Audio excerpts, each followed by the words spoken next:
Então, a revisão simples de hipertensão arterial e aderência à hipertensão arterial. Por que nós escolhemos a aderência como o tema de hoje, da semana de hipertensão arterial? Porque a hipertensão arterial é muito prevalente e o número de pessoas tratadas é muito baixo. Então, hoje a gente vai começar uma pequena viagem, uma pequena jornada com segurança, para dar segurança também ao paciente. A hipertensão, a gente vê nos livros que de 30% a 40% da população adulta tem hipertensão arterial, mas isso é porque coloca a população a partir dos 18 anos nessa população adulta. Se a gente considerar a prevalência de acordo com a idade, metade da população com 55 anos já é hipertensa. E na faixa dos 70 anos, 75% já é hipertensa. Então, é um problema grave de saúde pública e a não adesão é um fator de risco não reconhecido. A gente sabe de vários fatores de risco, mas a não adesão à terapêutica é um problema gravíssimo no mundo, onde a gente tem médicos gratuitamente e medicamentos gratuitamente, e às vezes 70% ou 80% da população continua hipertensa. Então, uma rápida definição de hipertensão arterial. A gente, para definir, tem que ter pelo menos 2 consultas, pelo menos 2 medidas em cada consulta, e os valores pré-definidos, de modo geral, é a pressão igual ou maior do que 140 por 90 milímetros.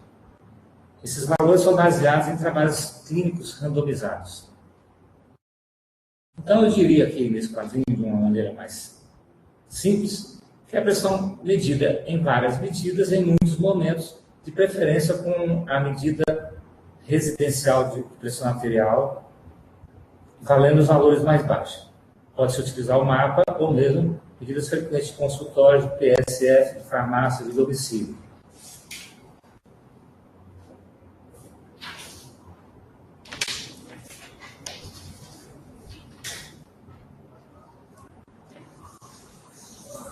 A importância aqui de saber os valores normais.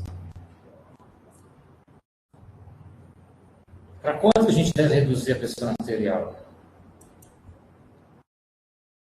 Historicamente, esse gráfico do guideline americano do sexto joint, a gente percebe aqui que o aumento da pressão de 11 a 13 dá um aumento de mortalidade. Então, sempre há um aumento de mortalidade. Aqui é sistólica e aqui é diastólica. O pessoal teve que decidir qual é o valor normal. Então, um joint mais antigo, esse aqui é o 4º joint, colocava aqui, a gente vê de vermelho, que a partir de 160,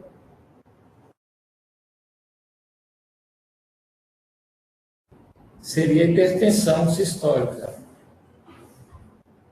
E de 140 a 160 seria limítrofe.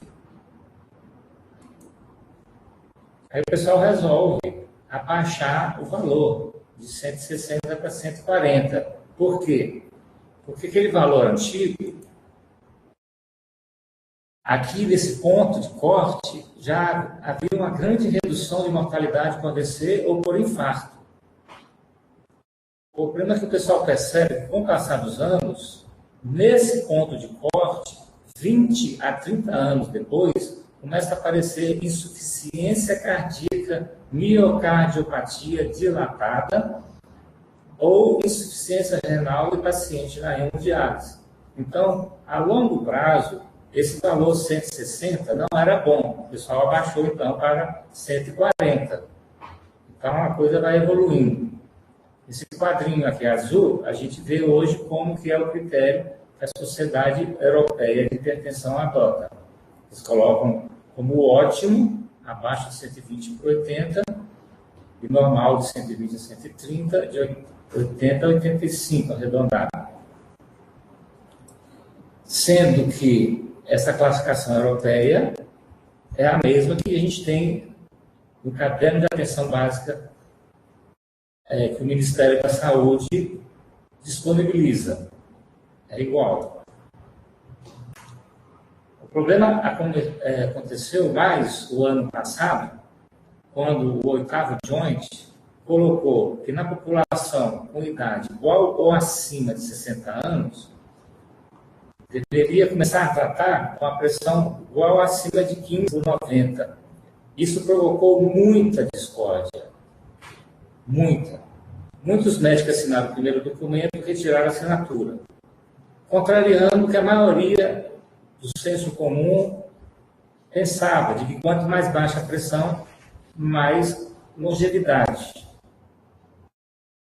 Para resolver esse impasse, o estudo Sprint, liberado no final do ano passado, novembro de 2015, ele foi feito exatamente para responder a pergunta: qual que é melhor, abaixo de 120 a sistólica ou abaixo de 140?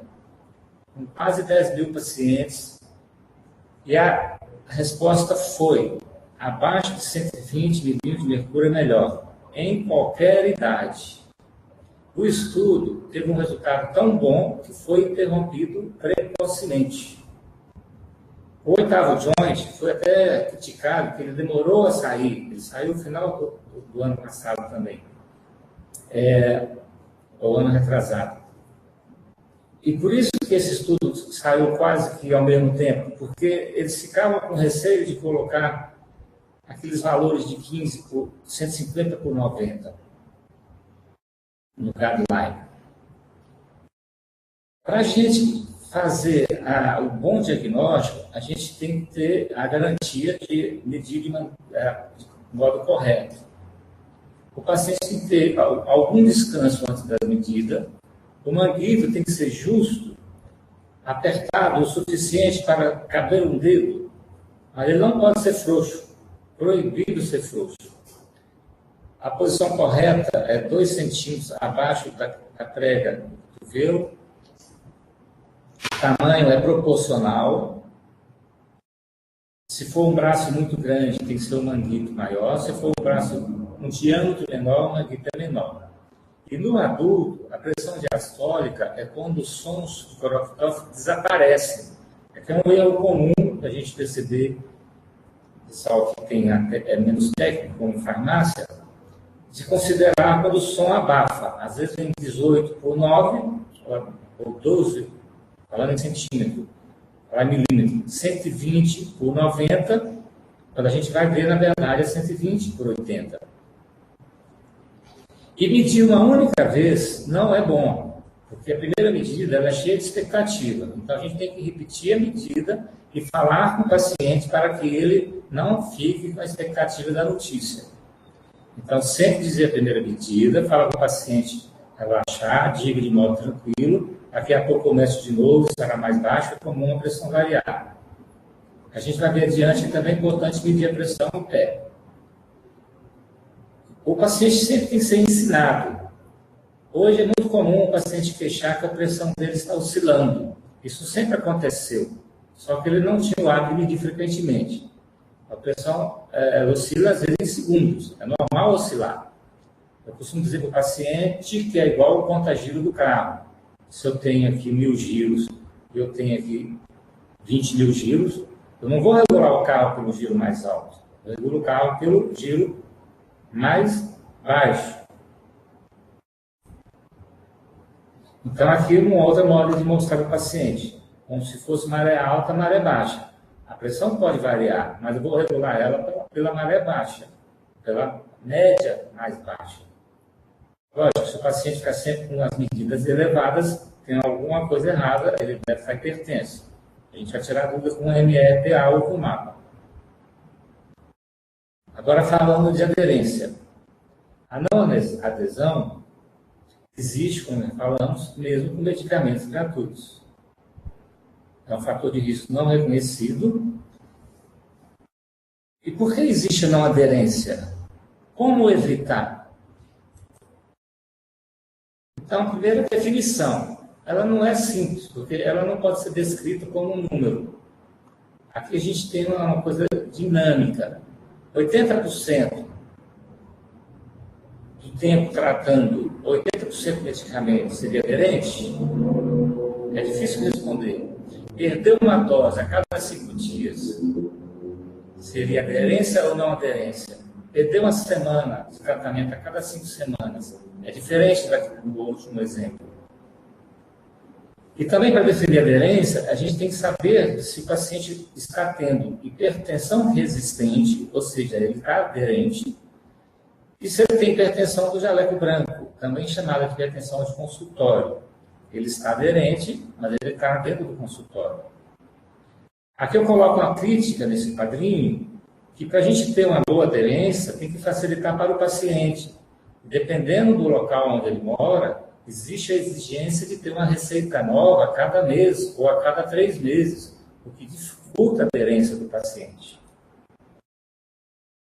Então, resumindo a aderência, o paciente tem que ter uma mensuração correta. Se o manguito for pequeno, vai ter um aumento falso da pressão dele.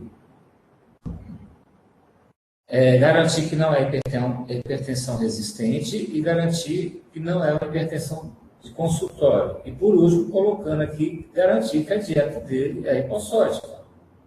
Nós vamos ter um gráfico no final, um quadrinho, que o sal mata os medicamentos. Eu estou falando uma linguagem simples, porque é essa linguagem que a gente vai utilizar com os pacientes. Historicamente, nos Estados Unidos, agora, mais recente, tem 72% dos hipertensos medicados. Sendo que, desses medicados, 70% tem a pressão abaixo de 14/9. Controlado aqui em azul, 50% é o registro da última revisão feita pelos norte-americanos. Então, significa que, apesar do diagnóstico, metade da população continua hipertensa. Ela tem o médico, tem a receita, tem os medicamentos e ela não tem o problema resolvido. Essa média dos Estados Unidos era de 27% no penúltimo joint e passou para 50%. Eles têm conseguido um índice melhor. No Brasil, há 20 anos atrás, era em torno de 10%. Não há uma estatística brasileira. A gente vê em alguns trabalhos registrados de 30% até 50% em alguns PSF. Isoladamente, Rio Grande do Sul, Minas Gerais, etc. Algumas cidades. Na Europa, a situação também não era muito boa. Tinham países com 9%, como Inglaterra, 11%, 15%, até mesmo na Alemanha. Vocês estão vendo que é um problema mundial. Vocês terão a noção da importância da aderência e não aderência. Os não aderentes, aqui eu trabalho com 70 mil pessoas. Os não aderentes têm a probabilidade de morrer por AVC ou AVE 4 vezes mais, praticamente, 3,8. Quase 3 vezes mais a chance de internar por AVE em 2 anos. É um problema muito grave. Ele ter o diagnóstico e não ter o resultado na pressão. O conceito de hipertensão resistente seria um paciente medicado com 3 ou mais medicamentos, sendo que um deles é diurético. Obrigatoriamente, um deles tem que ser diurético. Não se deve dar 4 medicamentos sem diurético, ou 3 medicamentos sem diurético. A não ser que o paciente tenha gota, que o diurético costuma aumentar ou provocar gota em alguns pacientes.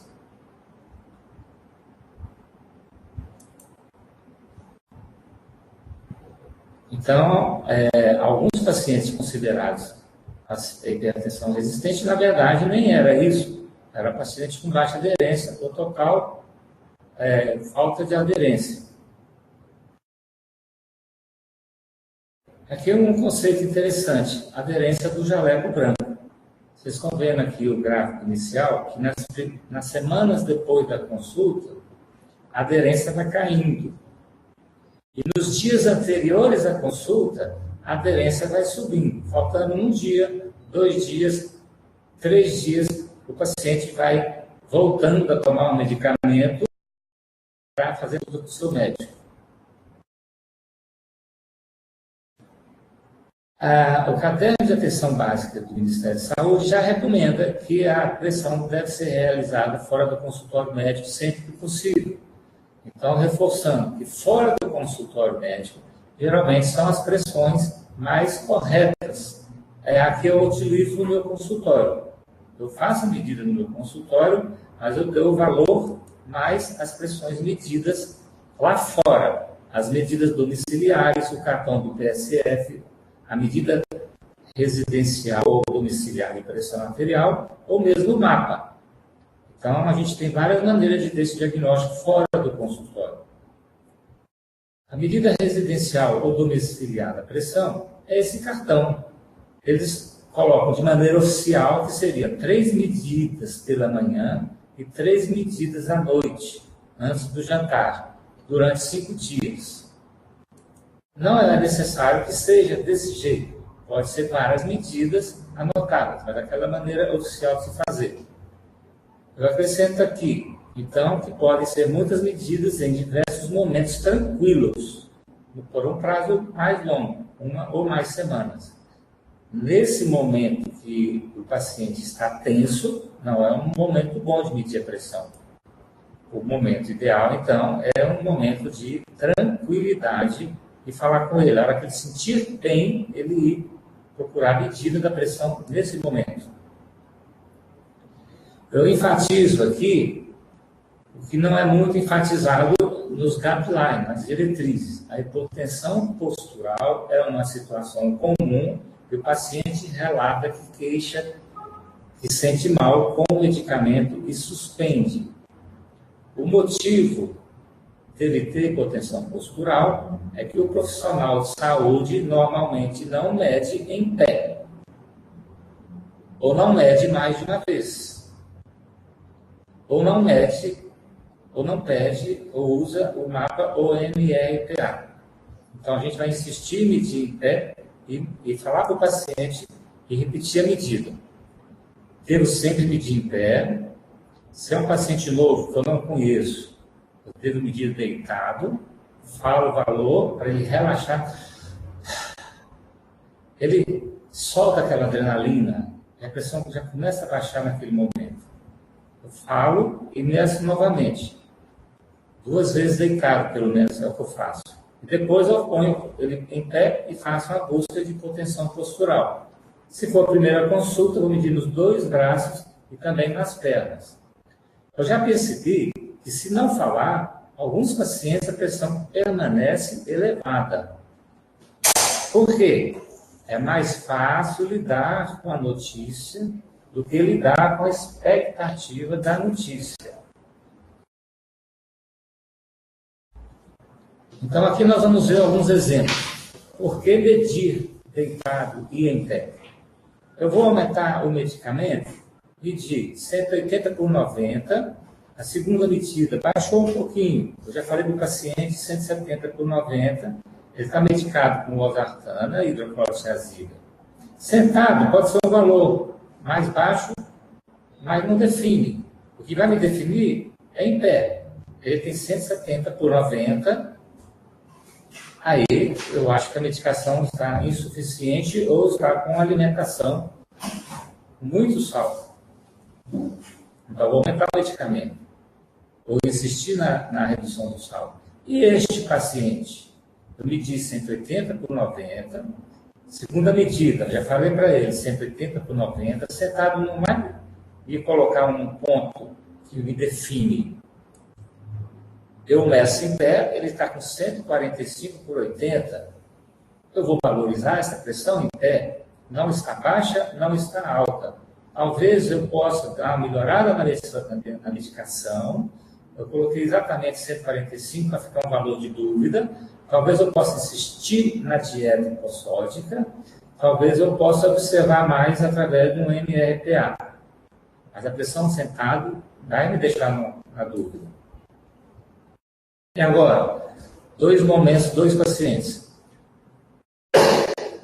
A pressão, a primeira medida, 160 por 90, a segunda medida, 120 por 85, ele relaxou.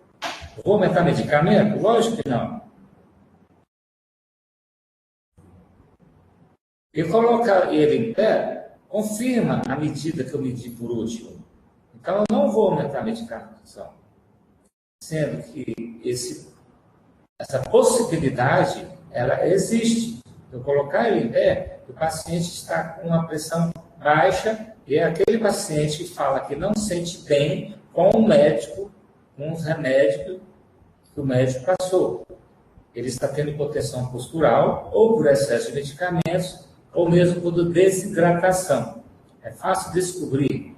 Pergunta a cor da urina do paciente. É comum o paciente idoso não sentir sede e não beber água, principalmente época de verão, calor intenso, eles desidratam.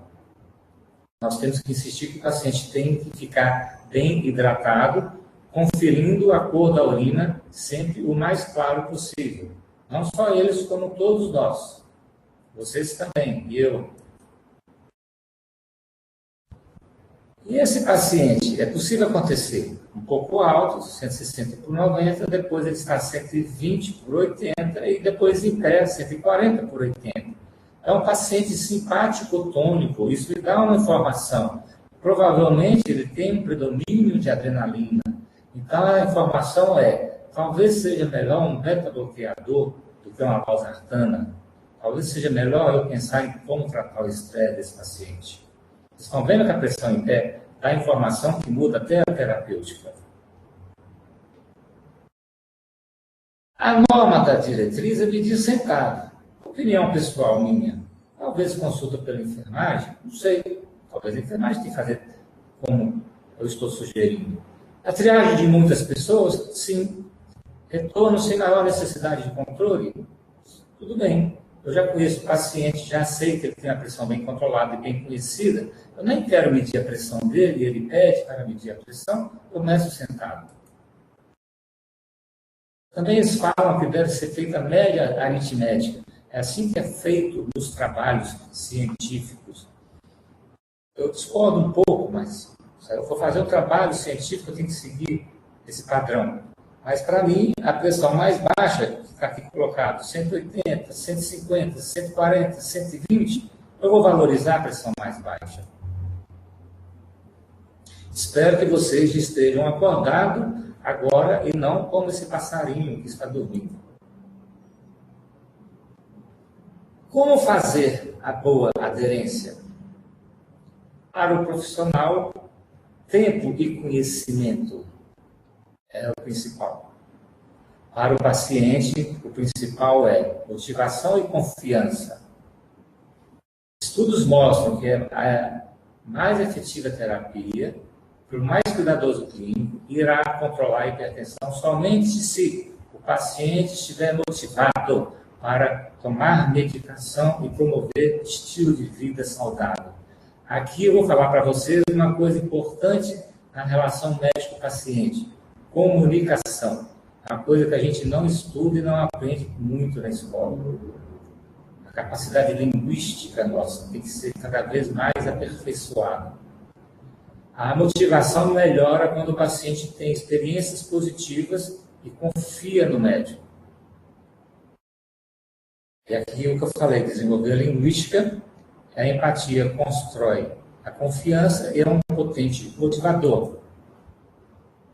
Então, o reforço da empatia. Adote uma postura de interesse e de preocupação com o futuro do paciente. Dê o feedback positivo para os bons resultados e mudança de estilo de vida. É bom ter uma nutricionista no final da consulta para assegurar o atendimento. Trabalhos mostram que, tendo uma nutricionista ou uma enfermeira junto ao médico, os melhores resultados é tendo uma nutricionista. em relação à aderência e mudanças dos fatores de risco cardiovasculares. Marcar consultas mais próximas para os não aderentes. Fazer uma busca ativa aos não aderentes que faltam à consulta. O clínico tem que ter uma atitude de solicitar que o paciente traga todas as medicações de todos os médicos, porque algumas medicações influem, como, por exemplo, medicação para dor, que pode provocar um aumento da pressão arterial. Reconheça a depressão, ansiedade, ataque de pânico, manuseie corretamente.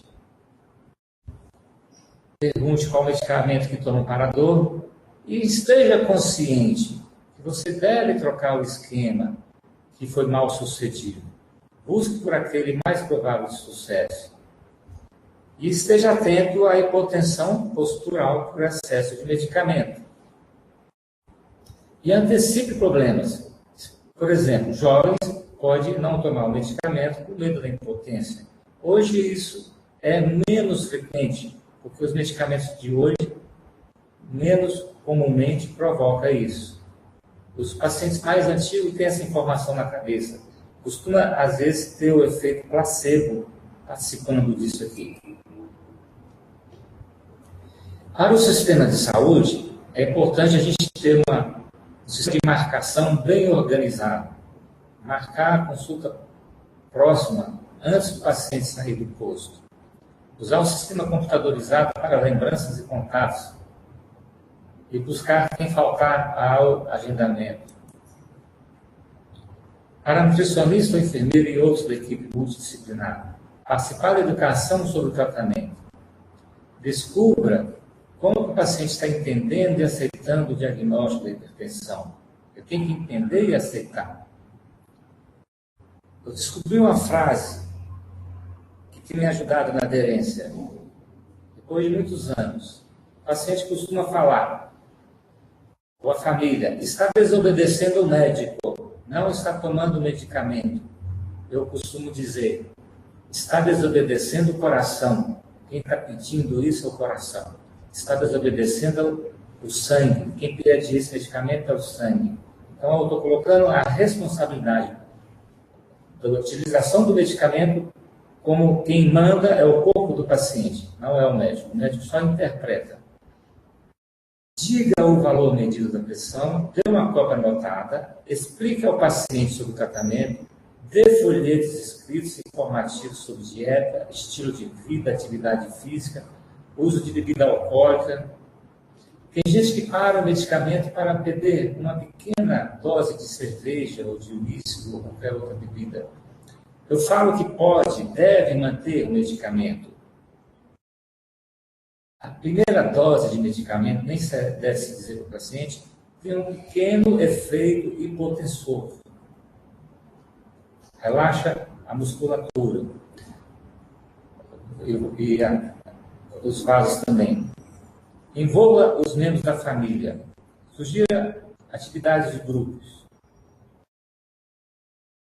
Então, aqui vou colocar causas da boa aderência, causas que o paciente não faz aderência. Primeira, já estamos sinalizando. O paciente não atende, não entende a natureza de sua patologia. Eu explico que pressão não é no coração. Eu dou a ideia de uma bomba que bombeia o sangue através de uma mangueira para uma caixa d'água. A pressão dentro da mangueira é a pressão que a gente tem que baixar.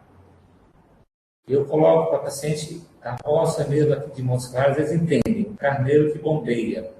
Ele vai ter que fazer uma pressão para empurrar esse sangue lá para cima, ou a água lá para cima, no caso, da bomba. Se eu baixar a caixa d'água, a pressão diminui. Então, facilita para a bomba trabalhar. Fazendo esse tipo de analogia, eles entendem. O paciente para a medicação porque ele acha que cura. Pensa bem. Eu já vi paciente com 30 anos de diagnóstico e para o medicamento e fala, doutor, eu achei que curei. Então, faltou alguém explicar para ele que a doença só controla. O medicamento é usado para toda a vida. não tem cura. Essa frase é importante. Dá a garantia de que tem controle. O paciente para porque ele é assintomático antes da consulta. E, às vezes, com o medicamento, ele passa a ser sintomático. Então, a gente vai ter que falar, fazer uma adequação da medicação. Ele acha e sabe que tem sintomas quando tem pressão alta. Por quê? Ele tem pressão alta 365 dias do ano. 7 dias ele mediu, porque teve dor de cabeça. Eu falo, também tem que medir quando sente-se bem. Porque nesse momento, nesse dia que você se sentir normal, você vai também estar com a pressão elevada. O paciente se sente assintomático sem a medicação. E também o paciente que fica sintomático com a medicação. A gente fala, temos muitos medicamentos, sem exagero, mais de 50 medicamentos modernos. Se um medicamento não der certo, a gente troca. Tem paciente que para porque o profissional passa 3 horários por dia, ou 2. De preferência, a gente agrupa a medicação só pela manhã.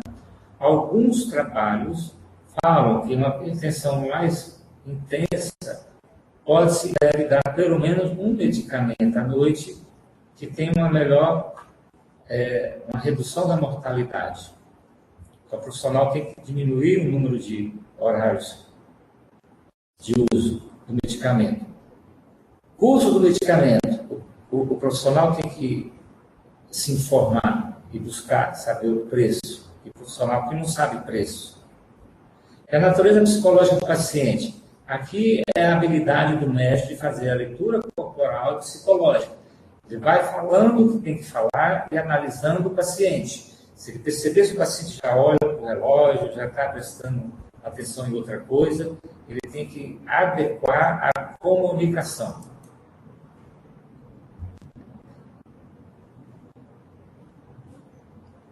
Aqui, repetindo um pouco. O médico não usa seu tempo para explicar o básico. Aí o médico tem que mudar a si próprio e mudar o sistema. Ele tem que ter tempo. Tempo é importante. O médico conhece pouca doença. Aí ele tem que dar uma maneira de buscar a atualização.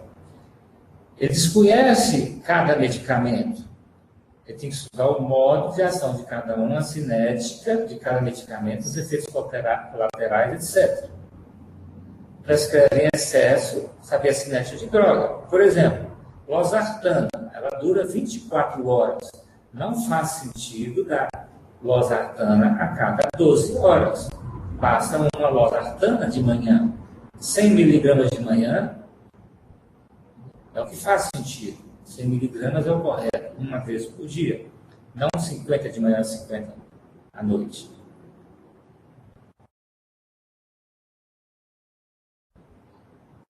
Aqui também um pouco repetindo, hipertensão arterial. É as frases que tem que falar. Não tem cura, mas tem controle. Medicação para o resto da vida. Com a medicação e a alimentação correta, você ficará normal. Essa frase é muito bonita para a mente do indivíduo. Você ficará normal, no positivo. Medicado corretamente e alimentando corretamente. O alicerce, a base para o tratamento, é a dieta hipossódica. E a doença é assintomática. Quando nada sentir, se medir sem medicamento, estará alta. Como lidar com? O paciente fala, eu sei que quando a pressão está alta. É aquilo que eu falei, de pedir ele para medir em momentos que ele está bem. Que a pressão fica alta todos os dias, que só mede no dia que ele está sentindo alguma dor de cabeça ou alguma coisa. Mas nos outros dias vai estar alta também. Eu como com pouco sal. Isso é importante. O brasileiro come 12 a 15 gramas de sal por dia. É a média. A média, 11 gramas. O americano europeu come em torno de 7 a 8 gramas, o normal do americano. Mulher, 7 gramas. 8 gramas para o homem. O americano tem que fazer uma redução do sal da alimentação. Então, imagine o brasileiro que come normal. Ele come salgado e muito. Então, eu explico isso dessa maneira para os pacientes. Eu estou tomando todos os remédios. Eu faço a pergunta no negativo. Quando o senhor parou os remédios? Porque se eu perguntar se está tomando todos os medicamentos, a resposta é sim. Eles têm vergonha de falar que parou. E quando eu pergunto, quando a senhora parou o medicamento? Costuma dizer, foi uma semana. E esse remédio? Acabou tem quanto tempo? Costumam confessar, tem um dia. Lá na frente eu costumo perguntar de novo, mas tem quanto tempo mesmo? Aí eles têm coragem de ampliar o tempo. De um dia passa para um mês. Traga todos os remédios no retorno. Eu peço para colocar num saquinho de plástico. Essa palavra é interessante, saco de plástico.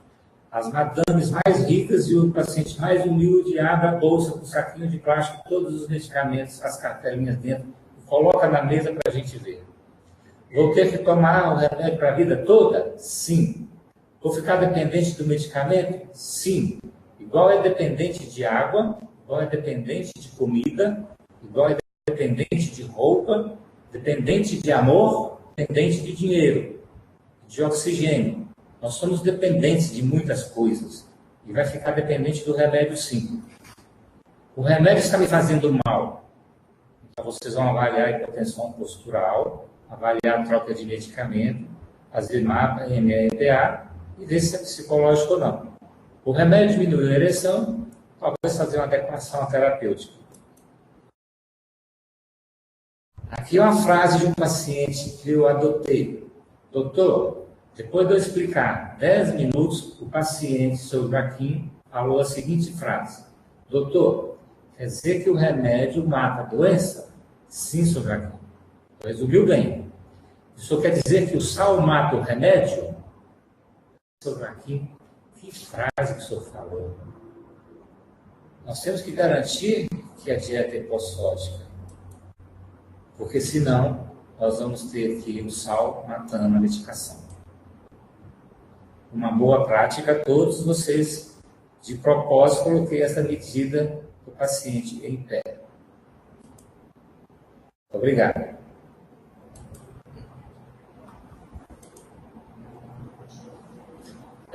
Estamos abertos às perguntas que vocês podem fazer utilizando a caixa de bate-papo.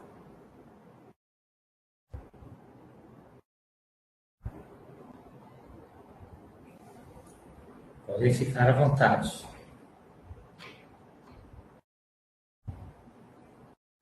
Apesar que o tema aqui não está colocado, a terapêutica de medicamento, também podem fazer questões sobre isso.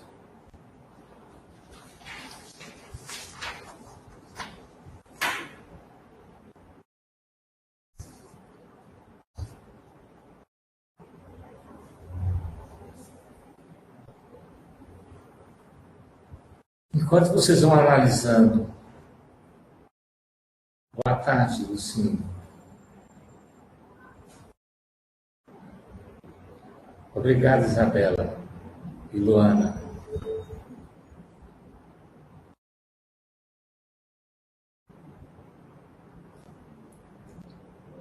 Boa tarde, Yolanda.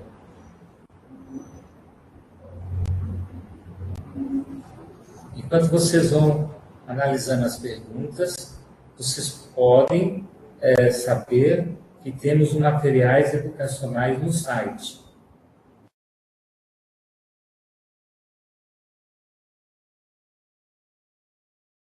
Fico feliz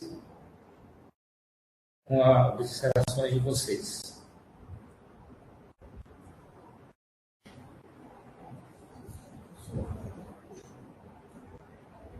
Se vocês não tiverem muitas perguntas, eu posso passar adiante, que eu deixei pronto alguns slides para a terapêutica. Aqui tem a pergunta da Cássia. Qual a posição mais adequada para aferir a pressão? Os guidelines recomendam sentado. Mas aquilo que eu mostrei para vocês, a mensuração da pressão em pé traz informações valiosas. Porque se tiver hipotensão, eu vou descobrir em pé. Para hipertensão de descontrole, com tratamento de medicamento mais prescrito. Talvez você vai ter que me anotar aí que está subindo.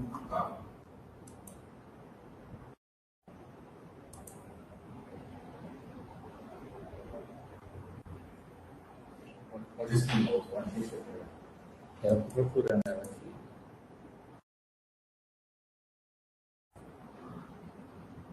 Para hipertensão de difícil controle, qual o tratamento medicamentoso mais prescrito? A gente pode e deve individualizar a terapêutica. O tratamento de difícil controle, não há uma medicação específica para ela. O que há é uma necessidade de associar os medicamentos, Luana. O diurético obrigatoriamente tem que estar entre os três. Se ele não for o primeiro, o diurético vai ser o segundo. Se ele não for o segundo, obrigatoriamente ele vai ser o terceiro. Ele não pode ser o quarto. E para ter uma garantia de que o paciente está realmente numa dieta hipossódica, ele não pode estar com alimentação normal de sal. O normal, como já falamos, é muito. Vou pegar mais alguma pergunta aqui embaixo. A pressão que está saindo de posição aqui.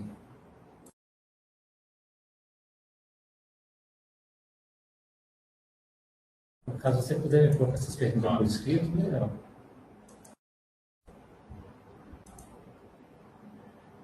Alguém comentando que tem losartana receitada de 12 em 12, de 8 em 8. Realmente não faz sentido. Os valores de pressão em criança, tem que olhar a tabela.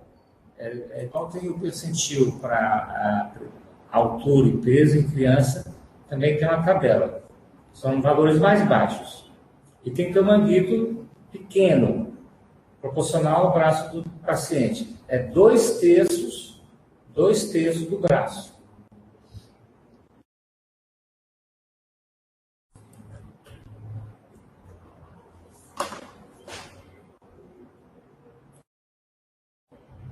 Ficou mais fácil.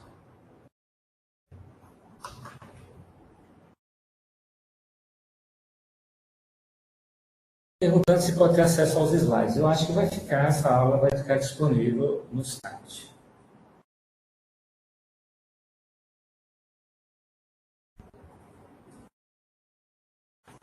A melhor conduta para avaliar a pressão em criança. Normalmente, criança é medida de maneira normal.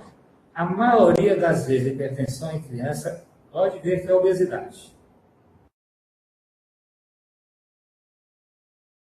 Uma pergunta aqui, Lohane.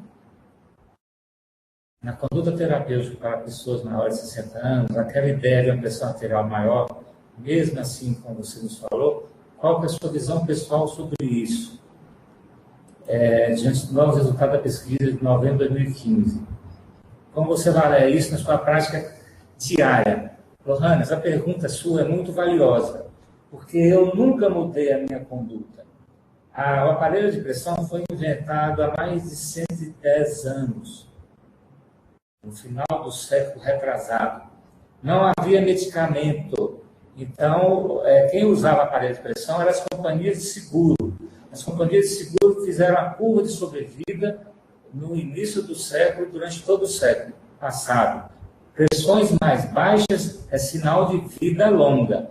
O problema de 2 trabalhos deram um aumento de mortalidade em diabéticos, com um número pequeno de pacientes, que foi corrigido nesse trabalho em novembro de 2015, e trouxe toda essa questão de subir a pressão um pouco. O que se tem que ter cuidado em idoso haja de maneira mais lenta. Se você tem o hábito de passar um comprimido, paciente adulto jovem, passa meio. Ele é mais sensível. Você começa de maneira mais lenta, passa meio comprimido. Se você tem o hábito de aumentar a cada 30 dias, vai aumentar a cada 60 dias, vai de maneira mais lenta para o cérebro dele adaptar. Tem hora que eu passo a dose muito pequena, tipo 1/8. Eu gosto muito do lisinopril,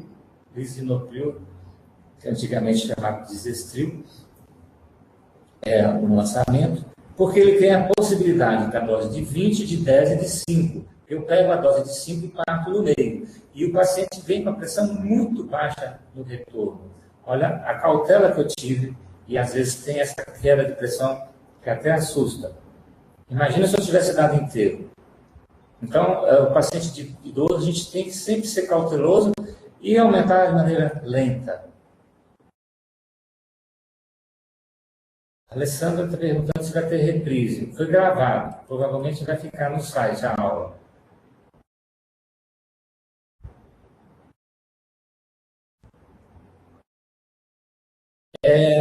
A Daniele comenta que não tem visto muito na prática a mensuração da pressão em pé. Talvez esse trabalho dos Estados Unidos, que deu essa grande questão de aumentar a pressão, porque os trabalhos não fizeram a medida em pé. Mas é uma coisa que já está começando a chamar a atenção. A Natália já respondeu que a aula vai estar disponível no site. Olha, a Luana tentou fazer uma pergunta aqui. De medir 160 numa perna e 148 na outra perna. Olha que interessante. Será que a diferença é da perna ou é a diferença do momento? Aquilo que eu falei, você mede no mesmo braço, 140. 160 no braço, 140 no mesmo braço, é diferença de momento. Se eu tivesse trocado de braço, eu ia achar que era diferença de braço. O que você faz, Luana? Você volta para a outra perna para ver se está 160. Porque se a outra perna tiver 140, é que o paciente relaxou, que a pressão dele baixou.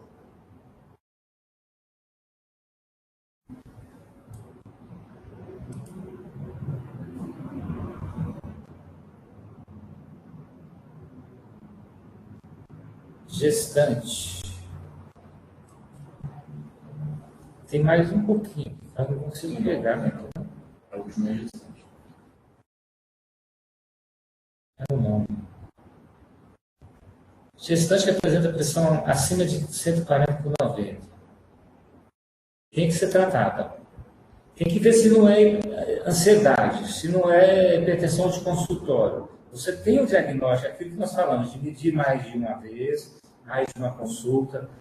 O normal da gravidez, a pressão ficar mais baixa. Repito, o normal da pressão da gestante é ela baixar um pouquinho. Se a média era 12, 120 milímetros vai baixar para 110. Ela não vai ter um aumento. Qual medicamento a se escolher? O mais conhecido, muito utilizado no caso, é a metildopa, na grávida. Mas os outros medicamentos também são bem utilizados. O diurético não costuma dar problema. Na verdade, o único que traria muito problema, que é contraindicado, seria os IECA e os ARA2, os BRA. Os beta-bloqueadores também não teriam problema. Normalmente se consegue controlar com um desses três ou mesmo a associação dos três. É importante também essa palavra que eu falei, associação. Antigamente, na década de 80, o laboratório insistia em aumentar a medicação que ele vendia.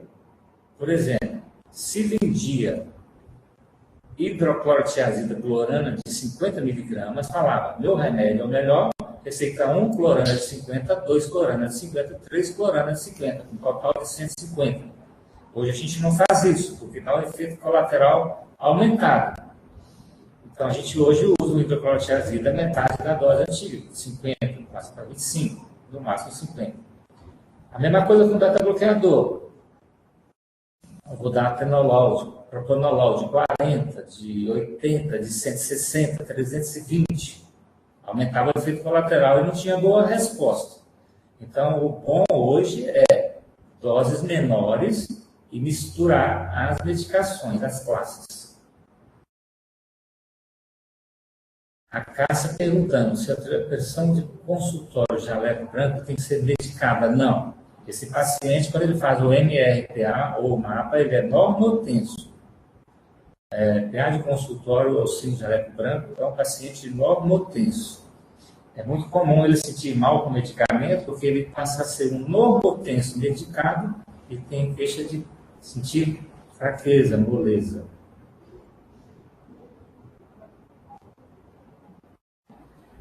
A Juliana falando que não ouviu direito a explicação sobre ECA.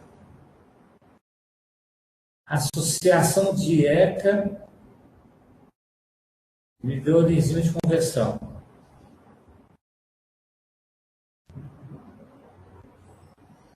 ECA é a mesma coisa de inibidor de enzima de conversão. ECA e inibidor de enzima de conversão é a mesma coisa. A gente associa com outra classe, tipo diurético, tipo beta-bloqueador. Não é uma boa associação na mesma classe. E também não é uma boa associação ECA com os antagonistas do receptor ARA2, losartana. Não se associa. Não se associa. A losartana e essa classe, no mundo, na Europa e nos Estados Unidos, é considerado um medicamento sobressalente, STEP, reserva. A preferência do mundo civilizado lá fora é os captopril, lisinopril, enalapril. Aqui, talvez, por facilidade de se conseguir no posto, o pessoal começa com a losartana. Mas lá fora o pessoal começa com os IECA. E se tiver a tosse, se tiver o efeito colateral tosse, raramente, muito raramente, angioedema neurológico, edema de lábios, aí faz a troca pelo losartan ou também na classe. Teoricamente, a possibilidade da tosse no IECA é em torno de 5%. E com o losartana e similares, essa possibilidade é bem menor, próxima de zero. Eu desconfio que no Brasil há o pensamento de losartana para evitar fazer a troca de 5%. Nós temos slides abordando a terapêutica, mas sobrou 7 minutos. Talvez fosse o caso de marcar um outro dia.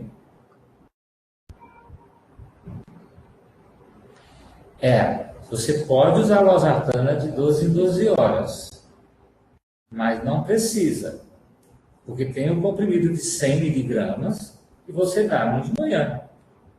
O efeito é 24 horas. Maneira de dizer, porque na verdade dura mais que 24 horas. Então, quando você dá 100 miligramas pela manhã, no dia seguinte tem a dose próxima de 100. Deixa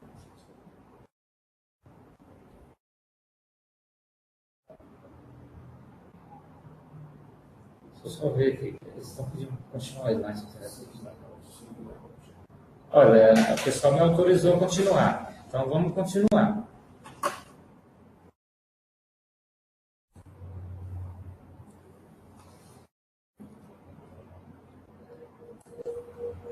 Eu vou falar um pouco mais rápido. Aqui, as medidas gerais eu chamo de doutrinação ou conscientização. O paciente tem que saber aquilo que eu falei no início.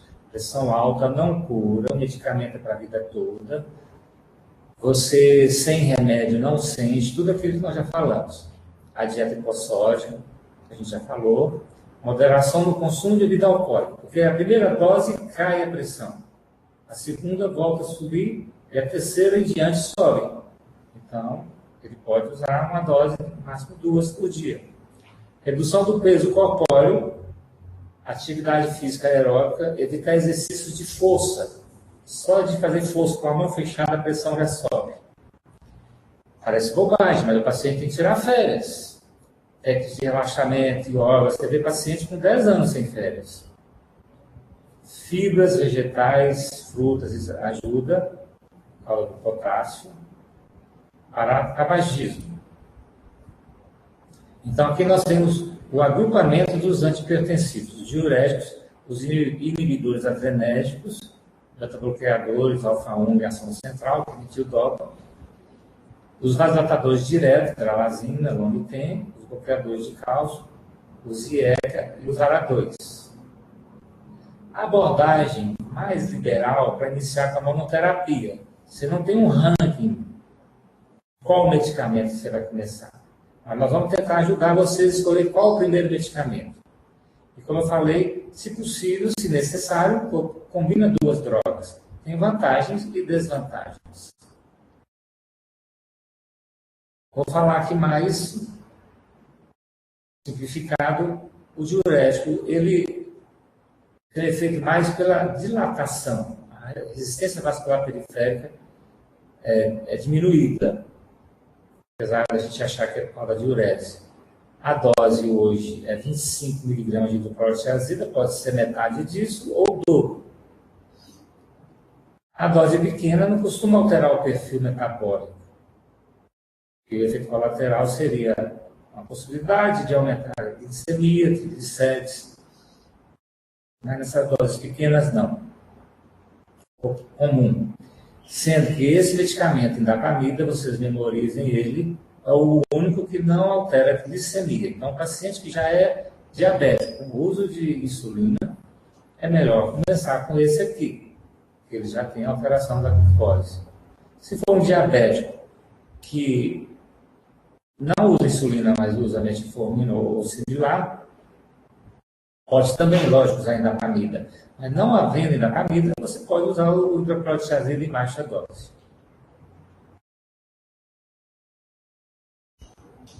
A furosemida, às vezes, é prescrita, mas não é uma situação recomendada para a hipertensão arterial. Ela tem um pico, que a gente vê de vermelho, muito intenso, a diurese muito forte, e dura 4 a 6 horas. Já a clorfalidona, ou hidroclorotiazida em amarelo e azul, ela tem um efeito longo, acima de 24 horas. E é um efeito mais suave. Então, a gente prefere dar um diurético de ação mais suave. A clorfalidona já foi muito cara, que é o Igroton. Hoje, ela está com preço muito, muito barato. Aqui são os efeitos colaterais possíveis que eu já abordei um pouquinho. O ácido úrico, a possibilidade tem que ser lembrada. É raro cãibra hoje, porque as doses são baixas. A gente usa furosemida se o paciente tiver uma outra indicação que não é hipertensão. A gente vai usar furosemida se ele tiver uma ascite, se ele tiver insuficiência renal, se tiver insuficiência cardíaca. Não é por causa da hipertensão. A gente não usa espironolactona para hipertensão de maneira habitual.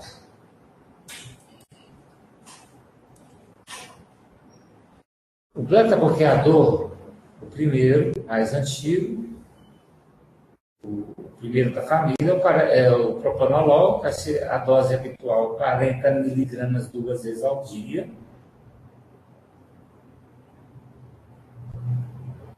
Atenolol, que todo mundo conhece, a dose de 25 mg é a mais usada.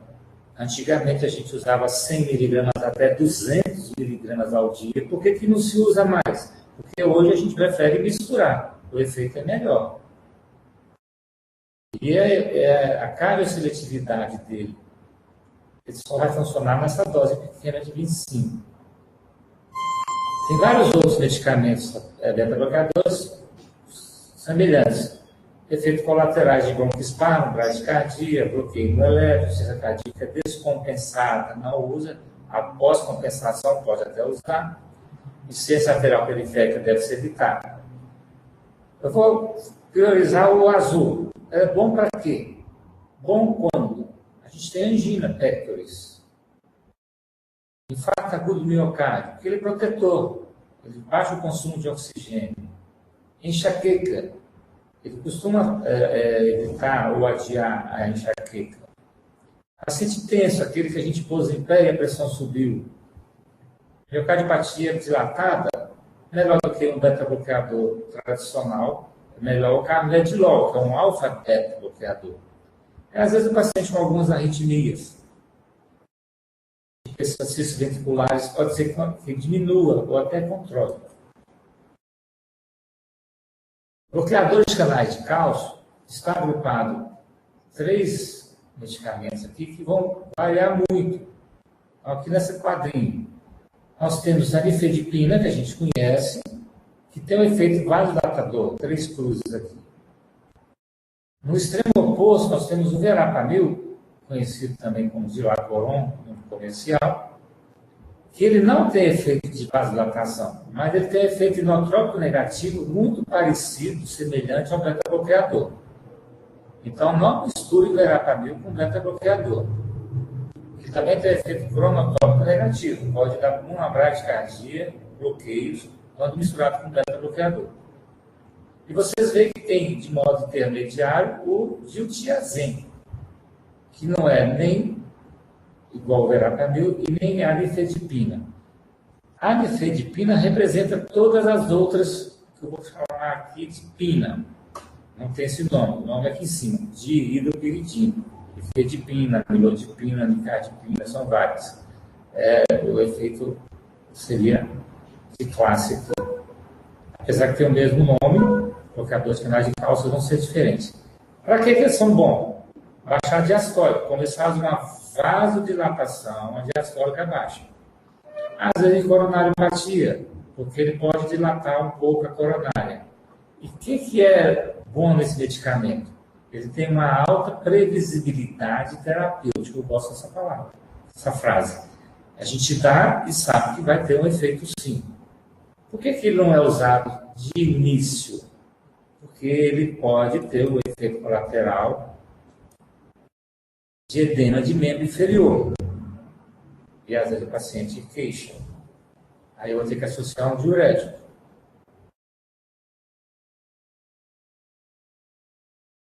Os inibidores da ECA bem conhecidos, captopril, enalapril e lisinopril. Lembre que eu costumo usar até metade da dose de 5, dependendo do paciente e da idade. O efeito colateral tóxico, já falamos, 5 a 7%. Raro o edema angioneurótico, proibido a mulher grávida. Raro a alergia cutânea. 100% proibido na estenose bilateral de artéria renal, mas é uma situação que a gente normalmente não tem um diagnóstico, e ainda bem que é grave, porque não pode ser utilizado, o paciente pode chocar. E é bom para quê? Diabético, paciente com doenças renais e cardiopatia dilatada. Então, ele no sistema renina, angiotensina, aldosterona, ele vai bloquear a enzima conversora e vai fazer a quebra da pressão. Os bloqueadores de receptores de angiotensina 2, BRA ou ARA2, o mais conhecido é a losartana, dose de 25, 50 ou mesmo 100. Lembra que eu falei que se ficar dobrando o remédio antigamente não resolvia? Então, se você pegar 50 e passar para 100 miligramas, costuma não resolver. É melhor associar. E os outros, a mesma classe, a tosse é rara e contraindicada em gestante. Ele é bom para a mesma situação do IECA, mas na América do Norte e na Europa, ele é considerado como substituto de IECA. Então, em vez de ele atuar aqui na ECA, ele atua aqui nesse receptor da angiotensina 2, para bloquear. Os bloqueadores adrenérgicos, hoje a gente tem a metildopa, que é mais utilizada na gravidez, porque tem muito efeito colateral, sonolência, depressão, boca seca, hipotensão postural, impotência sexual, raramente hepatite ou anemia hemolítica. Ele é bom na gravidez. A clonidina criou uma fama de que não podia usar, que se parasse de uma vez a pressão subia. Mas olha, hoje a gente dá 100, 150, 200, 2 vezes ao dia, no máximo. Costuma começar com 100 a 150. Antigamente, a dose era 900 miligramas por dia. Então, quando parava de uma vez, às vezes tinha um rebote. Hoje a gente usa a dose pequena, misturada com os outros. Então, não tem o rebote. Lembrando aqui de novo também que a metildopa, o horário necessário é 2 vezes ao dia.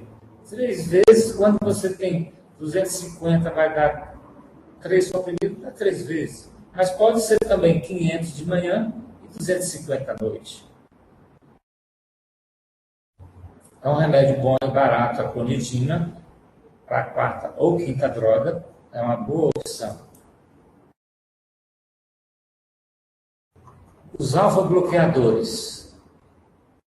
É o mini-press, nome comercial, prazosina. Começa com uma dose pequena, ele bloqueia o receptor alfa e faz uma vasodilatação. O maior efeito colateral dele seria essa hipotensão severa na primeira tomada. No primeiro dia, na primeira tomada, cai a pressão intensamente. Então, a gente recomenda que o paciente tome à noite, a primeira vez, porque vai estar deitado. Isso não repete depois da primeira vez. Ele tem um perfil metabólico favorável, que pode ser usado em diabéticos e lipidemia.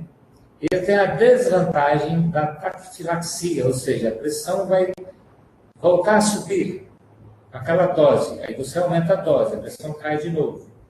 Depois do certo tempo, a pressão volta a subir. É que o pessoal fala para o paciente acostumar com o remédio.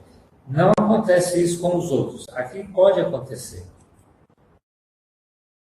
Vasodilatadores direto, eles têm esse nome e esse efeito. Eles fazem uma dilatação direta na arteriolígulas. A hidralazina, que pode ter uma taquicardia reflexa, pode ter uma síndrome parecida com lúpus ou mesmo a pericardite. Mas isso era comum para dose alta de 400. Costuma aparecer o lúpus ou a pericardite na dose acima de 200. Na dose de 25 a 50, 2 vezes ao dia, IT quer dizer 2 vezes ao dia, não há essa possibilidade. Loniten é uma droga de último recurso. Aqui vai ser um especialista. Vocês vão encaminhar para o cardiologista ou nefrologista. É um medicamento que obriga o médico, o cardiologista, a passar beta-bloqueador, que vai provocar uma taquicardia muito intensa, e diurético, que vai fazer uma retenção hídrica. Por isso que eu coloco aqui triplo medicamento. Ele sozinho não vai funcionar. Ele tem como efeito colateral a hipertricose, a taquicardia e a retenção hídrica. Esse é o último dos recursos. Só para vocês saberem que existe inibidor de renina, naquele sistema renina-angiotensina, lá no início já inibe diretamente. Pouco receitado. Não é um medicamento que foi bem aceito. Aqui as possíveis contraindicações, a gente já abordou, não vou repetir. Lembrar o bloqueador que não cheguei a falar. Vai ficar o slide para vocês. E drogas para condições específicas. Se eu tenho uma lesão de órgão assintomática, hipertrofia de ventrículo esquerdo, o IECA, o antagonista de cálcio e os BRAF são boas drogas para ser utilizado na hipertrofia de ventrículo esquerdo. Eu colocaria também o beta-bloqueador, mas a Sociedade Europeia coloca esses 3 em primeiro lugar. Paciente que tem aterosclerose assintomática, antagonista de cálcio IECA, microalbuminúria IECA e BRA, disfunção renal IECA e BRA. Essas as condições que a Associação Europeia a Sociedade Europeia de Cardiologia recomenda. Aqui, colocando a medicação, a situação de doença e qual droga a se pensar. AVC. Qualquer droga efetiva em baixar a pressão. Ficou fácil. Infarto, já falamos. Beta-bloqueador, IECA ou BRA. Angina, beta-bloqueador, antagonista de cálcio. Insuficiência cardíaca congestiva, diurético, beta-bloqueador, IECA, é o clássico. BRA, como substituto de IECA, antagonista de receptor mineralocorticoide, que é espironolactona aldoactona. Aneurisma de aorta, beta-bloqueador, baixar frequência e baixar pressão. Fibrilação atrial para prevenir, IECA, BRA, beta-bloqueador, antagonista de receptor mineralocorticoide. Fibrilação atrial. A ventricular, prevenção, beta-bloqueador, que tem efeito antiarrítmico. Antagonista de cálcio, andinopiridina, tipo verapamil, ou diltiazem. Insuficiência renal. Proteção renal é IEC-BRA, doença arterial periférica. Você não vai dar beta-bloqueador, porque pode fazer uma vasoconstrição, e é antagonista de cálcio. É a sugestão para aquelas situações. Drogas para serem preferidas em condições específicas. Pressão sistólica de idoso. É sugerido diurético antagonista de BRA. De cálcio, desculpa. Síndrome metabólica, está repetindo. É como se fosse um diabético. IECA, BRA, antagonista de cálcio. Diabetes, a mesma coisa.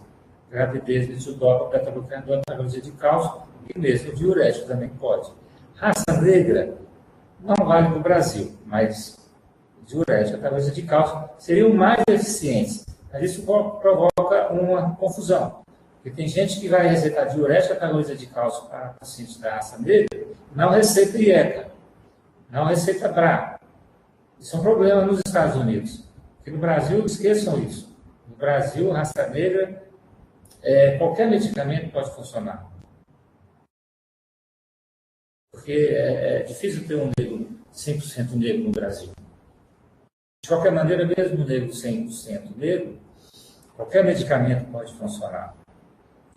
Então, aqui um esquema sugerido da Sociedade Europeia de Cardiologia, você pode escolher droga única ou combinação de duas drogas. Se você escolheu droga única e não funcionou, você troca para uma outra droga, ou você aumenta a dose máxima. Eu prefiro fazer o seguinte: se eu sei que é uma hipertensão leve, imagino que ela vai resolver com a droga única, eu vou com a droga única. Não resolveu, se eu estou com a dose média, não muito baixa, aí eu já passo para a associação. Se eu estiver com a dose muito pequena, que eu fiz só um teste para ver se o paciente tolera, tipo idoso, eu posso aumentar a dose. Por exemplo, lisinopril 2,5. Tem de 20, de 10 e de 5. Eu estou com 1/8 de 20. Aí eu passo para 5.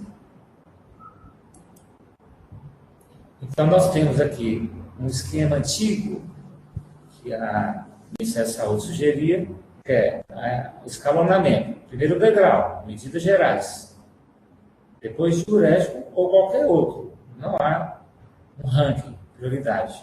A não ser que você tenha aquelas situações que a gente viu de individualizar. Tipo, um paciente diabético, eu posso começar com IECA. Um paciente com enxaqueca, eu posso começar com beta-bloqueador. Um paciente com angina, eu posso começar com beta-bloqueador. A segunda droga, uma que não seja da primeira. Se eu quero fazer uma terceira, eu tenho que colocar aqui, e se o diurético não entrou, ele obrigatoriamente entra aqui. A gente vai então aumentando a dose, ou trocando e associando. Não resolveu, quarta droga. Lembrem, meçam em pé e façam o MRPA, medida fora do consultório, que é a que mais vale. Porque às vezes é hipertensão de consultório. E o paciente reclama que aquela receita daquela doutora ou daquele médico não é uma boa receita e para o medicamento. Ele já está na quarta droga, ele não é hipertenso, ele está com hipertensão de consultório. E é uma quinta droga, vocês vão ter que pensar em hipertensão até secundária. Isso é uma hipertensão que pode ser corrigida, tipo felcromocitoma, estenose de artéria renal e outras doenças de hipertensão secundária. Mas antes de complicar, vamos ver se está realmente com aderência. Como eu falei, traga o saquinho de plástico com toda a medicação dentro e põe na mesa. E ele não pode estar com a comida normal de sal, pouco sal normal de sal. Se for normal de sal, é muito. Aqui é a possibilidade de mistura de medicamento, não tem muito mistério. Há uma tendência hoje do pessoal querer tirar o beta-bloqueador da jogada, mas isso aqui não vai vingar, igual a pressão arterial 15 não vingou. E lembrar de tratar os outros fatores de risco, com a medicação para baixar colesterol, triglicérides, diabetes, a terapêutica antiplaquetária, dependendo, né, do quadro clínico do paciente. Tratar o paciente como um todo. Mais uma vez, muito obrigado.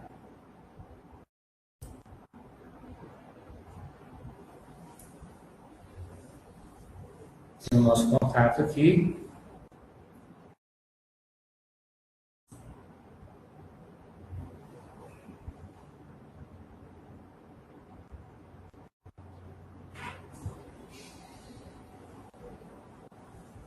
Estamos à disposição.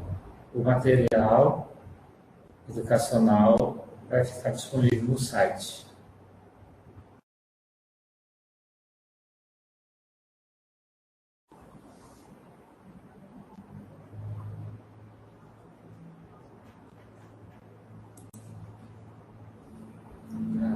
Sem querer eu tirei. Aqui fechou não, né?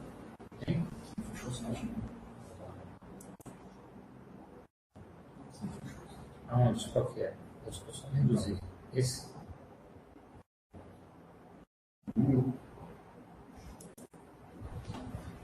Como é que vai bater a loja?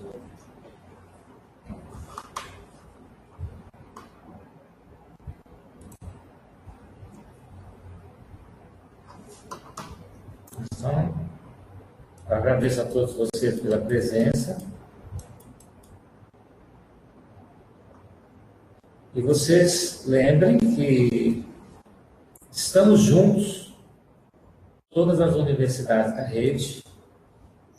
O cordão umbilical de quem formava e ia trabalhar no interior era cortado, literalmente, e agora com a rede a gente tem esse acesso de utilizar os meios de comunicações virtuais para fazer teleconsultoria. Vocês já sabem como que faz. Se alguém não é ainda cadastrado, faça o cadastro. E se algum colega não é cadastrado, oriente, amplifique essa rede, aumente essa rede, porque a intenção nossa, já que nós estamos nessa profissão, é o bem do nosso paciente, da comunidade. Muito obrigado.